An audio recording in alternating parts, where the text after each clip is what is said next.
I don't know, 10 years, he could still beat most of us. He couldn't move around the court very much, but he could place a ball so you couldn't get it.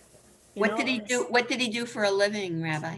My father was a communal social worker, which is what his degree was in. Although his love was agriculture and farming, he would have been really happy farming. He loved nurturing plants. I mean, that was his. Wow. But he tried in the late 30s, the world of agriculture was extremely anti Semitic, and there was no. And he had a Jewish mother who did not believe Jewish boys should be farmers. So he went to school and he got a degree in communal social work, not, okay, time is up. All right, we have a special treat from Adria Benjamin today. Adria. Okay, Harold.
I just had a big memory slip.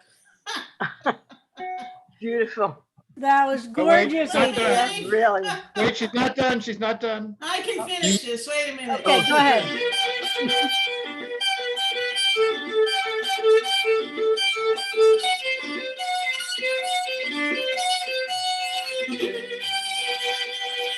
I was thinking about the Lockets. Man. See, and Adrian, no one would have known, but thank you. Gorgeous. Yay! Sorry. That was inspired. Very Well, sorry. Real I nothing was to be thinking weird. about my mother's latkes, and actually she made great latkes. So Did she? yes, she did. And do you? No, I don't. Absolutely not. You could build a condominium with mine. Oh, so you make my mother's latkes. Yeah, I apologize for that. I'm sorry. Oh my God, Adria. I'll get it please. on the play out. Hold on, I've got to close the door here. With my sock secret, with the door with the closing of the door with the sock. Good morning, everybody. Good morning. Today is Thursday. Tonight begins Hanukkah. And I know some of you have signed up to come to our new members event tonight. I'm looking forward to seeing you there. And every night of Hanukkah, there will be a CBST opportunity to light candles if you want to join for, just 15 minutes, or you could do it in community. And all of that went out on the email that went out, I think, Monday night or Tuesday. So if you look for that email or go to the CBST website to join us for Hanukkah candle lighting. Tomorrow night's our Shabbat Hanukkah service. And we have a very special new virtual choir recording to premiere tomorrow night, and I know some of you are in the chorus. So they've been working very hard. So for Hanukkah, we have a new piece. It's a piece we've sung many times, but it's a new piece for the chorus to have recorded virtually. And I know some of you are in it, so I'm very excited about that. I have not yet heard it. Joyce said last night it wasn't quite ready for me to hear yet. It hadn't been all mixed, but it will be for tomorrow night. So I'm very excited. All right. So today we're gonna finish the studying of Psalm 12, 12, right? 13, Psalm 13. And we're going to look at Norman Fisher and Bernstein. And I have reached out to her through a contact I have to see if we can get her to come to class at some point. So I'll keep everybody posted about that. I want to, this is the Fisher. And if you're new, Norman Fisher is born Jewish and a Zen master, and his interpretations and translations of the Psalms are deeply, I'm not sure if the word I would use is inspired or rooted in or influenced by or fed by his deep knowledge of Zen Buddhism. So we'll see so his are very interesting to read. I'm going to say something that might be a little controversial in response to yesterday and even going at his. Whenever you start to say, this is the translation that speaks most to you, I want you to think again, because the point is, what your job is as a student of text is to say, no matter what you're looking at, how can this be meaningful to me? And for some people, a Buddhist reading will not be meaningful, and for some people, deeply meaningful. And if you're alienated from a more classically traditional reading, your job then is to ask yourself, okay, let me see if I can find a way to have access to exactly the thing that I find a little alienating and figure it out. It's stretching ourselves a little bit. But do we have a reader Yes, to we read? do. Okay. Ira will be reading this, and then Ari. So this is the book it's from. Opening to you, Zen-inspired translations of the Psalms. Okay, let's read. Ira? Yes. Okay, turn your sound off, I think.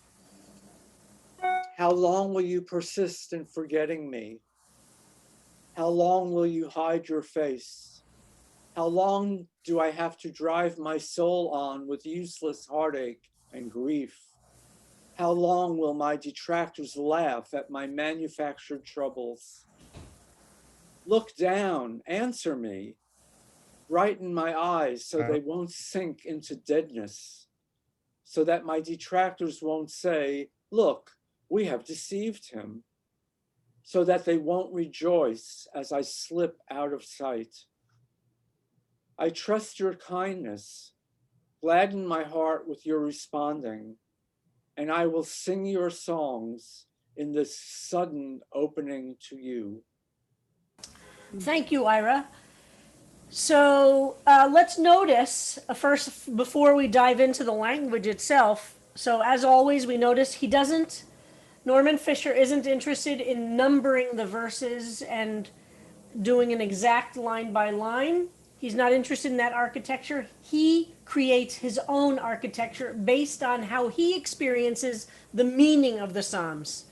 He removes and doesn't pay attention to the superscription, as Levi did. Remember the Mizmor LeDavid, the Psalm of David, Lama Natseach, the conductor, the leader, what is it? That's not interesting to Norman Fisher. He dives right in to verse 2, what's verse 2 traditionally, he sees as verse 1. And you'll remember so looking at this, in the Hebrew of Psalm 13, the phrase for how long is repeated 4 times. And indeed, Norman Fisher preserves that repetition, which we noticed is not true in the Mitchell we saw yesterday. So how long will you persist in forgetting me? How long will you hide your face? How long do I have to drive my soul on with useless heartache and grief? How long will my detractors laugh at my manufactured troubles? So the rhythm of that four repeated how longs is very powerful, clearly for Fisher, and he maintains that. Now, unlike unlike Mitchell from yesterday, and it was very, very nice that somebody noticed that, Mitchell doesn't refer to any enemies, oppressors, anything attacking him, right? Remember we saw that yesterday in Mitchell's, that he removed that? Fisher uses the word detractors as opposed to enemies, as opposed to oppressors. I find that's a very interesting word, and I think it has a lot to teach us. What is a detractor? And so look down, answer me, brighten my eyes so they won't sink into deadness. I love that. That's a translation of Aneni Yudhe Vav Hashem Elohai, my God. But now to notice the other thing that Fisher does, which is to remove the name of God from this psalm. So the look down is kind of an open to the universe. Look down on me, and I'll be interested in hearing what people understand. To whom or to what or how? Who is Fisher addressing? And let's think about that. And then look down, removing references to a omnipresent or a personal or any kind of God. But I love this. Brighten my eyes so they won't sink into deadness. So in the original Hebrew and in the early translations, ha'ira einai, brighten or illuminate or splash. I think we had as a, but it's from the word for light, L-I-G-H-T, light. Pen ishan hamavet, lest I sleep to death. So I love what Fisher's done here, into deadness. In other words, as I often say about Hashkivenu, it's not just about when we say V'hamidenu l'shalom, help me stand up or rise up in the morning to life, to peace, and l'chaim, to life. It doesn't just mean the physical death and physical life. What this psalm is saying about those of us who are alive but feel like we're dead. Those of us who are not enlivened by life but feel deadness in our lives. And that's a piece of what the psalm is addressing. It's not just life and death. Physically, I'm alive, and then poof, I have a heart attack and I die. It's about part of what we're praying for is to be able to live a life that's full of life, as opposed to a life, but it's full of deadness.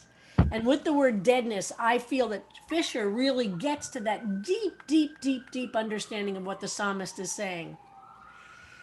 So who are the detractors? What does he mean by that? That's a big question. Look, we have deceived him, so they won't rejoice as I slip out of sight. And then his final architectural structure here of the third verse. So Fisher clearly sees this in three parts.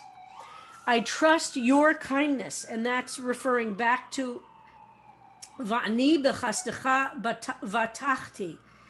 I trust in your loving kindness. I trust your kindness. Who's the your? Big question for us to think about. Gladden my heart. In other words, enliven my heart with your responding, and I will sing your songs in this sudden opening to you. And who is the you? And what is the sudden opening? Okay, so let me stop there and open it up for some questions or responses, and Right. maybe we can keep the text on the screen while we Yes. talk about it. I have a few Thank you. hands up. I will just notice that this last line, opening to you, is the title of the collection. I hadn't noticed that. Correct. Yes, if Opening hold to up the you. book, it says opening to you. Very nice, Harold. And Targovnik. Good morning. So I think the word manufactured is odd, as it's just so unpoetic. And I'm wondering first whether that's intended to mean self-manufactured or self-made troubles. Yep. And then I noticed that the word you, wherever it appears, is not with a capital. So Right. it's, it's a different, it could be a different relationship. Yep. Last thing is that in the last verse, the and seems to me to be a bargaining point. It's not strictly that way, but it's like it implies like, if you gladden my heart, then it just felt that way when it was read. Very interesting. True, I agree about the word manufactured, and I think Fisher is very careful about it. So I would sense, and we've talked about this periodically, are these Psalms talking about enemies or evils or troubles that are interior, or are they external enemies that are out, literally out to kill me physically? And many of the Psalms can be read both ways. And I do think that Fisher's tendency is to go towards the internal and the work we have to do internally. And I hadn't thought about it for this one, but I do agree that I think for me, it looks like manufactured, meaning the things that I do to myself. Yeah, I'm just wondering why he wouldn't have said self-made, Yeah, self-imposed or some other. yeah, yeah, Right. But maybe he wanted that, dichotomy. yeah, that kind of, It might be from outside. yeah, yeah, very nice. Thank you, Anne. Sarah Siegel. Well, Anne got to it with I wasn't gonna zero in on but that whole last paragraph, your reputation is of kindness. I trust your reputation. And it's a negotiation, the last bit. If you respond to me, I will sing your songs and I will feel more open to you. So that's all. Same thing as Anne. Good, Lori- thank you. Lori Croutman. I love the line, so that they won't rejoice as I slip out of sight. And I read that as the letting go of the ego, because look, we have deceived him. When you kind of let go of your ego, people that are around you get real upset because you're not who you were. So I saw that as especially if he's Zen and Buddhist, slipping out of sight doesn't mean vanishing. It means letting go of what you see yourself as and what others see yourself. So that's how I read that. I think that's very, very interesting to me. I also, I hadn't thought about it exactly that way, but the slip out of sight is a very interesting reference back to the feeling of being forgotten that the first verse refers to, right? It's so painful to feel invisible, to feel unseen, to feel, to not be seen for who we are. And so that's an interesting reference back that I hadn't noticed. Sherry Dratfield or Simon. Well, actually, today you get too short of both. So not to leave this subject alone, but this is the first of Fisher's poems that I've actually felt is totally internal. And maybe that's because I feel like I don't have Sybil. If anybody saw Sybil with the Fractured Personalities, it's a film. I have different personalities in myself, or different parts of myself. So when I read How Long Will My Detractors Laugh at My Manufactured Troubles, I mean, I roll my eyes at myself. I feel like this entire poem is about the different aspects of yourself that keep forgetting the soul, which is so deep within and hides, like it's almost one of those personalities that you can't kind of get out. Yeah. Simon? Yeah, and a lot of people have talked about the last verse here as a negotiation. If you do this, I'll do that. And in the in the Sepharia, you have that kind of idea in the fourth verse with "Look at me, answer me, restore," asking God to do something for you. But by the sixth stanza or verse, it's sort of an acceptance and saying, "No, I'll take care of it myself. I'll look inside. I'll trust in your faithfulness." It stops being a negotiation. So I think there's a major difference between Fisher's interpretation, where even in the end, it's a negotiation, whereas in the Sepharia, it's not. Ira? Interesting. Ira is arguing the other side here. Ira? Yes, hi. I don't see that last sentence as a negotiation at all. Rather, I see it as the way that I am able to sing your songs is by having my heart gladdened. So it's not that if you do this for me, I will do this for you. It's like, please gladden my heart so that I will be able to open myself up to be able to sing these songs in this opening to you. That's the way I read it.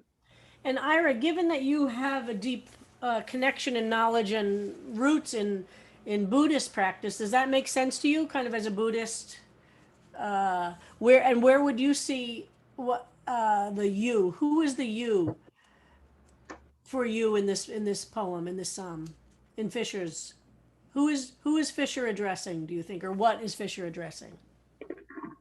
It's very hard for me to answer that. I really don't know, but it could be another aspect of himself. Yeah. As Sherry was talking about, different personalities. Uh-huh. So that this is all coming from within him. Uh-huh. It could be to some higher power that, Uh-huh. I don't think he would say God, but it could be some sort of universal Kind of the force. universe. I don't know how to answer that. Yep. Okay, good. Thank you. Barbara Grindell. Hi, I was taken aback by Drive My Soul with Useless Heartache and Grief, because I know from my journey, heartache and grief, you can grow. It can be a very positive thing. It's certainly not useless. And Very interesting. then it continues to manufacture troubles as if heartache and grief, oh, you're just complaining. You're not learning anything. You're manufacturing this. It's not real. Heartache and grief brings a lot of growth if you delve into it. So that's just my comment. Beautiful. Karen Kropp.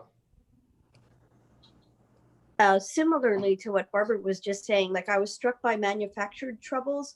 I think we're like living in this crazy weird time where we've been sort of physically isolated now for 8 or 9 months. In my family, we lost 2 parents. And yet we see ourselves as being enormously privileged. I have a job, I have a good job. I come to my Psalms class every morning. I live in a beautiful home. Like I have these kids, everything's sort of arguably just fine.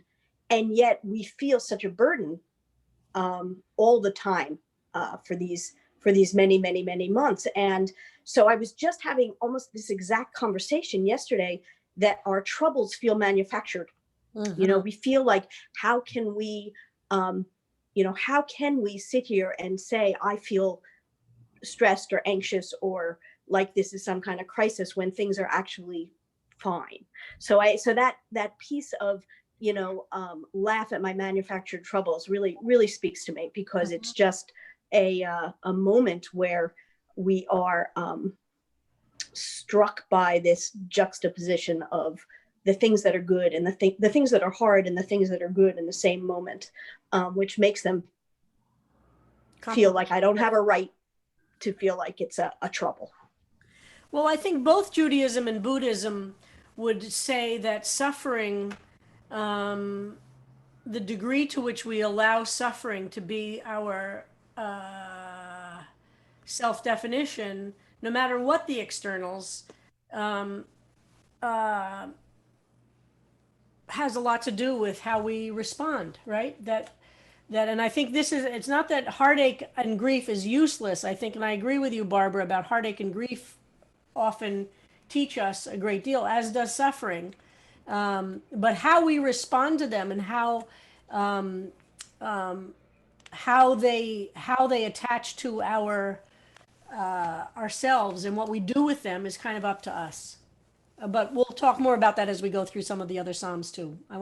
We're going to take a couple of more comments on this, and then I want to look at the Bernstein. Monica Raymond. So I think it's manufactured rather than self-made, because this is how the detractors see his troubles. It's not necessarily how he sees his own troubles. I think I want to talk a little bit about that turn in the last line. Monica, could you talk just a little more softly? You have this problem with your game, that it's so loud in our... Sure. Is this better? Even more softly, and then we'll be fine. Okay. In this sudden opening to you, I actually think it's quite personal for Fisher. I think, he was a Jewish boy who became a Zen priest, and now in his life, he's suddenly opening to you, that is to say, the Jewish God of his ancestors. And he's actually already singing that song by translating the psalm. So I think there's a little, and then he names the book after the quote. So I think it's extremely personal, and it starts like a transaction, but then he kind of surprises himself and surprises us with what he describes as a sudden opening. That is kind of happening anyway, regardless of what happens in the transaction. So I want to respond because we're not going to study, we're going to take one more comment and then I'll say some concluding words about Fisher and then we'll move on to Bernstein. I know that a lot of other people want to talk, but we're just going to take one more comment. Who's next in the queue? Michael Gold. And if I could please ask everyone who's not speaking to mute, I'm hearing a lot of back. Monica, Folks, please. we have to be very disciplined about that. Watch your little box and Goldstein. make sure your block shows that the box shows that the mute is on. Thank you. Yes, in the last verse, Fisher and Mitchell and Safaria and Alter all use the word trust. And I'm using in my translation the word faith. Can you speak to the difference between trust and faith? I can't. I think that it's very personal. If that's the word, and I think it's about what means the most to you. I always thought that faith was more religiously oriented and trust was more non-religious. I don't think so. I think, well, first of all, I don't believe in those binaries. I think that I don't separate those things. I think it's really a matter of personal meaning. So a word about Fisher for those who own the book. And again, I highly recommend people buying the book. I have paperback and hardcover because I used to have one at CBSE and one here. His introduction is really fantastic to read, and he does address this question of God and God language. And I think these books are not expensive, and also it's a good way to support authors and not only rely on Harold's generosity of sending us the text, but I would encourage people to read his introduction because he deals a lot with how he addresses and deals with the issue of God and the influence of Buber on him and his understanding of relationship as being at the center of God. And he chooses not to use the word God itself because of all of the baggage that comes along with that, but he believes in the relationship itself. And for many, I quote from his, and maybe we should actually, for those to read it and we could discuss it, because this whole introduction is really valuable to read, and it's in the Roman numeral 11 to Roman numeral 24. And I strongly recommend, and maybe we'll do that as a exercise, have people read that, Harold, and then maybe at some point we'll come back to. So this is, I'm sorry, so this is the Fisher introduction? The Fisher introduction. Now that people are starting to really chew on Fisher and ask these questions about him, right. It's good to, and again, it doesn't mean you have to agree. Remember, when somebody writes a poem, how you react to it is as important. It no longer belongs to the poet, but it's interesting to read his perspective on this, especially on this issue of God. So maybe we'll, Harold, you and I will talk, and maybe I'll talk more about that after people have a chance to read the introduction, and we can distribute it as well. It's really worth reading. Okay, yeah. No, I think that a long time ago I did send it, but I should send it out again now. And maybe we'll you and I will set a date that will discuss his introduction. And it's really, really wonderful to start to understand these very important thinkers in the world. And okay, Iris says he's going to be doing a 90-day Zen program, and Fisher is going to be one of the guest speakers. Oh my goodness. Well, you have to tell him if you're allowed to talk, Ira. You have to tell him we're studying him.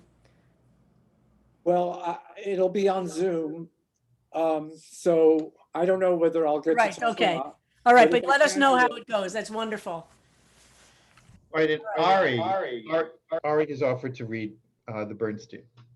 Stein. Oh God, I can't take this much longer. Where are you? Come out, come out. Wherever you are, I can't take this much longer. Help me. How much longer can I take this? I can't plan. I'm running on empty, bereft of ideas. My enemy's swift. I see death. Look at me Wherever you are, see me. I'm falling. I can't take this much longer. Oh, show me a light that my eyes can find. Shine on me now. See me. If I die, they'll think they won. They'll dance on my grave. If I live, I'll sing and praise my God, the only one. All right, so let's start with responses. What do you see here based on the things we've been reading and also your responses to her? And for those of you, just a reminder, this is her Psalm songs, a gathering of Psalms. She is a doctor. I think she's a pediatric oncologist or something like that here in New York City, an Orthodox Jew, and she's taken on the project of doing exactly what all of you are doing, which is writing a personal psalm. And the book has her versions on them. She lives on the Upper West Side, very contemporary. And so let's hear your responses. And what do you notice given our study of the Psalms, and what's your response to hers? All right, I took down the hands because I think the hands were from last time. Right, so let's I start could have again. hands for Bernstein, whatever. Ari, having read it, your reaction. Yeah, I think it really sort of gets at the ancient nature of the psalm and this like real sense of separation when she keeps saying, I'm falling. It really sort of emphasizes for me like the original psalm writer's intention of really feeling super separated from God. Nice. All right, And then yep, for the first five. Yep, and you'll notice the structure there: 1, 2, 3, 4 verses, but completely separated from the idea of 6 verses, no superscription. All right, I have no hands. Bernstein is Linda Linda Solomon, up and down.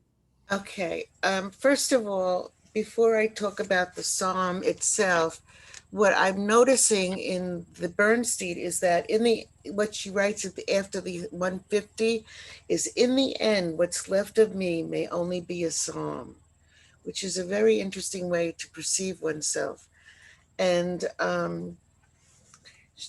she talks about in her preface, she talks about the fact that this was a project that she undertook reading Psalms and responding to them after her son was diagnosed with cancer.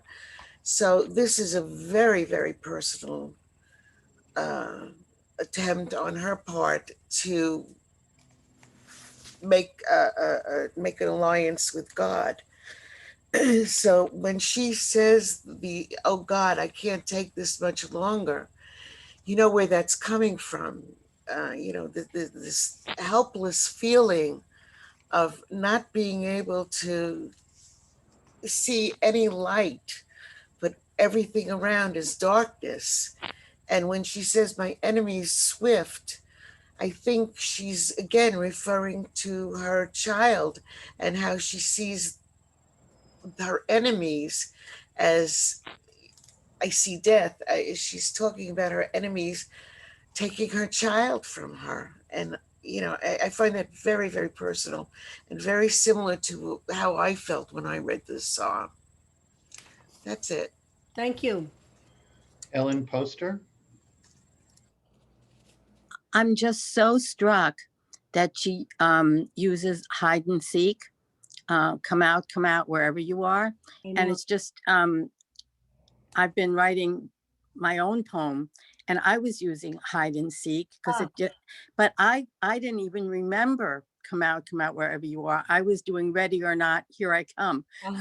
So, but in any event, I thought that it's interesting that idea of God hiding or yourself hiding, whoever is hiding, that the other person in the relationship, if God is the one who's seeking, that there's this back and forth between who's hiding and who's seeking. Yep. Thank you. Very good. And then notice the big structure of the psalm in that first verse, right? That ad ana, until when, occurs 4 times. And one of the things to watch for different translators is how they use that particular structure. And you'll notice she repeats it 4 times also. Even though her psalm is completely structurally different, Like Fisher's, completely structurally different. That repetition of 4 happens in this as well. So I'm also noticing that when I read come out wherever you are, I was thinking of the Wizard of Oz. Me 'cause it's too. Me too. I was thinking of Wizard of Oz too. Saul. So I really was struck by that. I thought she chose not to say how long, really, but I can't take this much longer. And then it happens again. How much longer can I take this? She's just, you know, and somewhere lower down, in the middle of the third paragraph, I can't take this much longer. And in line with what Karen was saying, this is like, we all felt this, many of us felt this at the beginning of COVID. We're stuck, we can't do anything, we can't move anywhere, we can't do anything, we can't do anything. Where are you, God? What is going on here? And, I think this is Saul, I think you put your finger on it. This is a very good example of somebody who's using very colloquial, contemporary American English. I can't take this much longer, to try and get to the point of, ad ana, in a way that really relates to how she would say it. I can't take it much longer. I'm at the end. I'm at the end. And that's exactly what the ad ana is getting at in an ancient language. So it's a great example of using very colloquial, and that her Psalms are full of very, very, very colloquial English. No attempt at archaic or ancient. Really, she goes for how she would say it if she was talking to her friend on a walk in Riverside Park. But she gets across, I think, very powerfully the fear of being invisible, of not being seen, of being just running on empty. We all know what that feels like. Now imagine 1,000 years from now, somebody reads that, the idiom running on empty might be completely meaningless to us. How many of us can relate to that, right? Running on empty, we know what that means. That's a great example of the power of we who are speakers of American English in 2020 totally get it. Somebody who is not might not be able to even understand what she's getting at. That's why I keep telling you to push yourself to try and relate to the original psalm, as difficult as it is, because in there are deep feelings that reflect the human condition, just using language that sometimes isn't as accessible to us. But she's a great model of how to kind of go into it in a way that speaks to her. If you read the last line of each verse, there are different structures here that are quite beautiful. If you read the first line of each verse, "Oh God, how much longer? Look at me if I die." If you read the last line of each verse, "Help me, I see death. See me, God the only one." So you can see she even builds in the architecture some of the themes or the power or the rhythm of it. It's very, I think, artistic, it's kind of there's a lot of art here. And no punctuation, again, no punctuation. Okay, let's keep going so we get a few more people in. Dean. I am very struck by how she captures the extreme. And in that last paragraph, when she says, "If I die, they shall have won, they'll dance on my grave. And if I live, I will sing and praise my God." I don't know, I'm just always just very moved by her stance of that kind of faith that is internal and also external. So Rabbi, I don't know if she seems to merge both those worlds. Yes, I agree. And I think it's partly because she's rooted in the Hebrew as well. She's and in an Orthodox Jewish practice, and she lives a life of life and death every day as a pediatric oncologist or whatever, or endocrinologist. I can't remember what she is, but she certainly lives around, and she gets the external and internal in pretty deep ways, I think. There's a discussion in the chat about come out, whatever you are, being read as coming out as gay. And then Saul Zalkin says, to Shep, Rabbi Mike Moskowitz often speaks of God being closeted in God's coming out speech. So beautiful. Certainly, even if she didn't put it in there intentionally, we're certainly reading that. Look, that does go back to the issue of, are we being seen? And the point of, and the image of coming out of the closet is also to be seen and to be whole, as opposed to being not seen and neglected and God's absence. Liz or Barbara?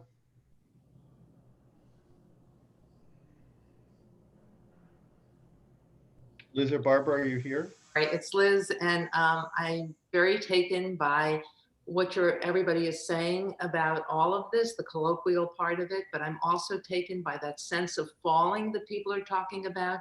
And I'm looking at, I can't take this much longer, which is in the second line of this first stanza, to how much longer in the first line. Then in the third stanza, it goes to, I can't take this much longer. So you get that sense of movement throughout the poem. And I'm also taken by, Rabbi, you started talking about the beginning and the end. And I am taken by how the last line moves into the next line. So if I look at stanza 2 and the last line, I see death, we can stop right there. We can move that to the second line, the next line. It can move, I see death, look at me.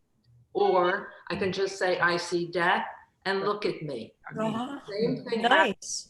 Same thing happens at the next one. See me if I die, or see me if I die, they'll think. Yep. So it keeps very nice going down. Thank you.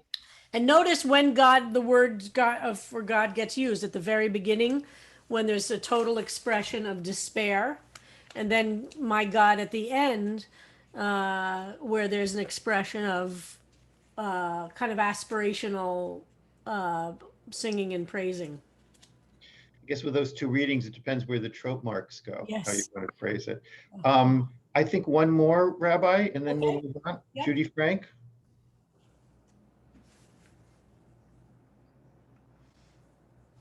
I was struck by this when I first heard it, that I was going to write a poem about my being a child at like 2.5 to 3 when I had surgery, and how much longer I would have to endure the smell of ether, the whole process of having people attack my body and just do all these things for me while I'm lying there, not knowing what would happen from day to day, because nobody would speak to a child and tell them what was going to happen to them.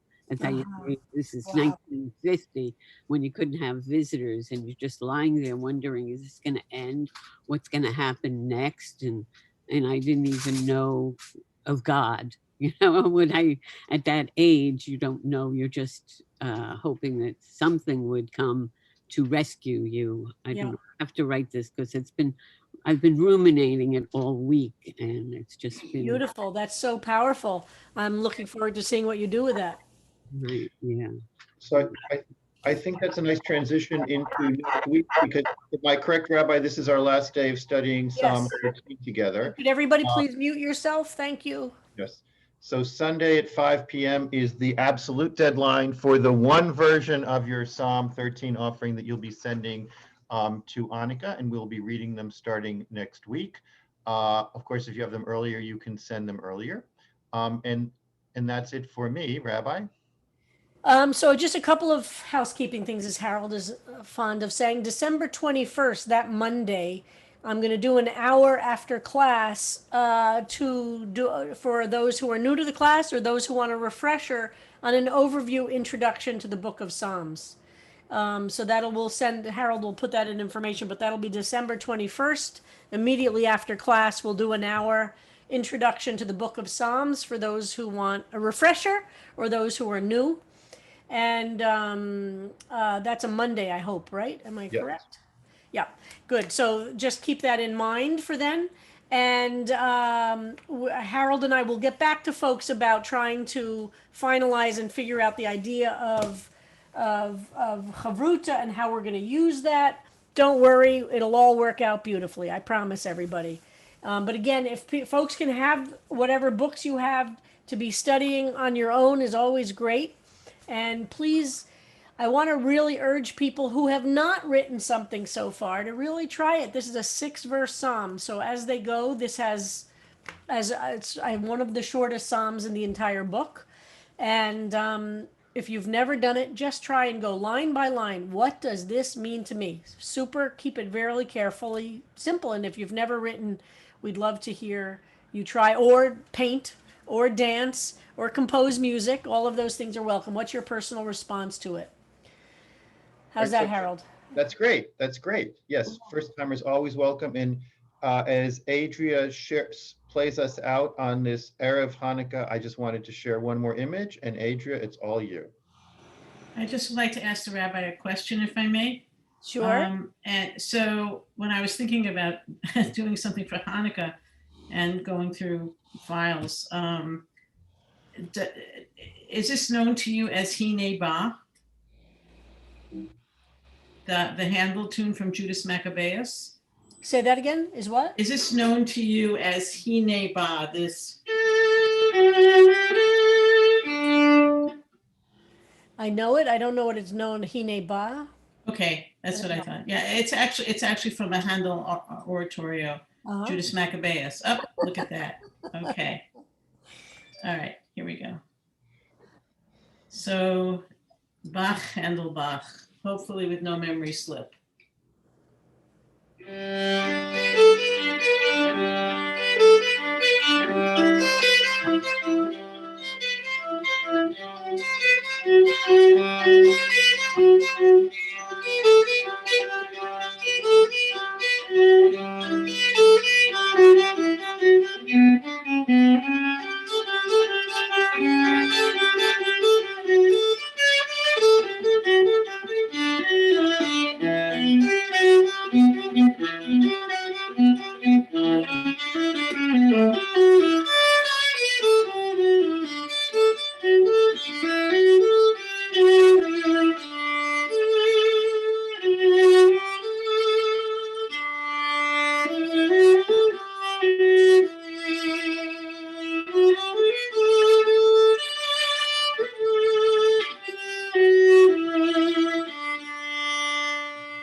Beautiful, beautiful. Can Wow. I just share something really quickly in response to Adria's question to you of Hine Ba? When I was in elementary school in Salomon Schechter, we did a very truncated version of this oratorio in Hebrew. And so what I remember from that is, Hine Yehuda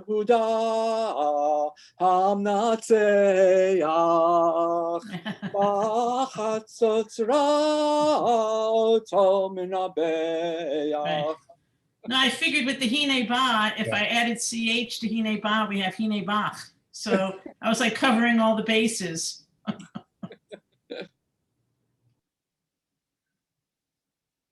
You're muted, Rabbi. Yeah, sorry. Thank you, everybody. Hanukkah Urim Sameach. We wish each other a Hanukkah full of light. Tonight we light the first candle. And as I said, you're welcome to join our CBST lighting or do it on your own. But I hope it's a season full of light in the middle of very long nights and a very long winter. See everybody later. The room will stay open for a few minutes for people who want to stay and schmooze a bit. You are absolutely welcome to.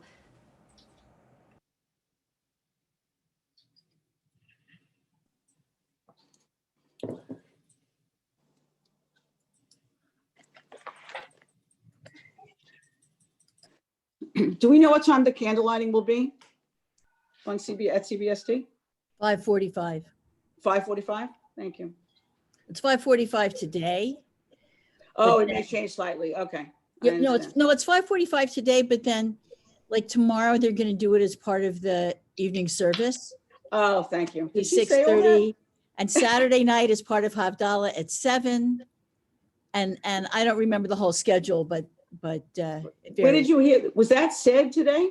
I didn't hear any of that. That's It why I'm wasn't asking. said. No, I Oh. know from From online. past, I guess. Yeah, thank you. It's in an email. The website. It's in Oh, okay, on the cbst.org. website. Thank you. You know, the anesthesia for Monday, it's not all gone yet. I'm kidding, but I'm just saying. So happy to be here. You know, How is it? It's going. I figured out one Tylenol and one very, very tiny oxycodone together like an hour later. That's it. It's perfect. So yeah, Tylenol is my best friend now. But you know, I'm adjusting.